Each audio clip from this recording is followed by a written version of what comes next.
शुभ श्रावणी ह्या मालिकेच्या 2 मार्चच्या भागामध्ये आपण बघणार आहोत की अखेर श्रावणीला कळालं विशंभरच्या रागाचं कारण. ते कसं? चला तर बघूया. तर नंदा का माफी मागायची चांगलंच नाटक करते. मॅडम म्हणतो, मॉम तू एवढी का गोड गोड बोलतेस?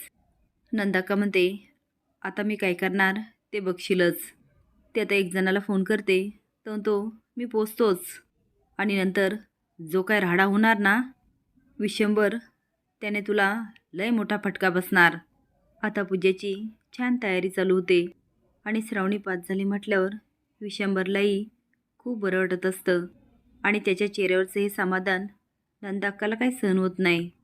आता सगळं व्यवस्थित चालू असतं तेवढ्यात पोलीस येतात आणि म्हणतात, साहेब तुम्ही पैसे देऊन तुमच्या मुलीला पास केलं, या आरोपाखाली तुम्हाला अटक करण्यात येत आहे.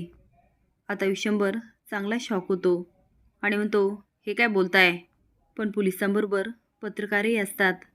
एक जण विचारतो, साहेब हे खरं आहे का? दुसरी पत्रकार म्हणते, साहेब हे बरोबर आहे का? तुम्ही पैसे देऊन तुमच्या मुलीला पास करून घेतलं? तेवढे श्रावणी मोठ्याने ओरडते, हे खोटं आहे. माझ्या बाबांवर तुम्ही असे आरोप नाही करू शकत. ते म्हणतात, आरोप नाही आहे, हे सत्य आहे. तू अचानक पास कशी झाली? तुला तर माहितीही नव्हतं कुठल्या दिवशी कुठला पेपर होता आणि तू फिजिक्सचा पेपर देऊन आलीस. आता मात्र शुभूला क्लिक होतं की मॅडमनी जो पेपर दिला तो ह्यांना कसं माहिती? म्हणजे याचा अर्थ आपल्यातूनच कुणीतरी आहे. आता जास्तच आरोप होत असतात. श्रावणी विचारते, तुमच्याकडे काय पुरावा आहे? तेवढ्यात पोलीस पेपर दाखवत म्हणतात, हा घ्या पुरावा. आता मात्र श्रावणी घाबरते. विशंभरला खूप राग येतो आणि तो रागाने श्रावणीकडे बघायला लागतो. पण शुभ मात्र कसाबसा प्रकरण मिटवतो. विशंभर आत निघून जातो.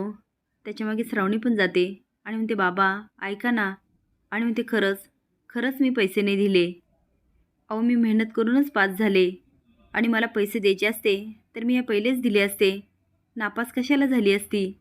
मान्य आहे मला माहीत नव्हतं फिजिक्सचा पेपर आहे.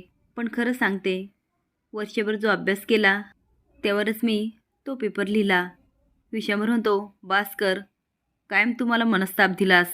ती बाबा तू मुळात मला बाबा म्हणूच नकोस, तू माझी कुणीच नाही आहे. श्रावणी ती बाबा तू मला मुळात म्हणताच का मी तुमची मुलगी नाही आहे? तो मला काय विचारतेस? ती मग कुणाला विचारू? तो जाऊन विचारत्या शिरीष गाडेकरला. नाही मी तुझा बाप, त्याची मुलगी आहेस तू. आता मात्र श्रावणीच्या पायाखालची जमीनच सरकते आणि तिला कळून चुकतं की आत्तापर्यंत बाबा माझ्याशी असं का वागत होते.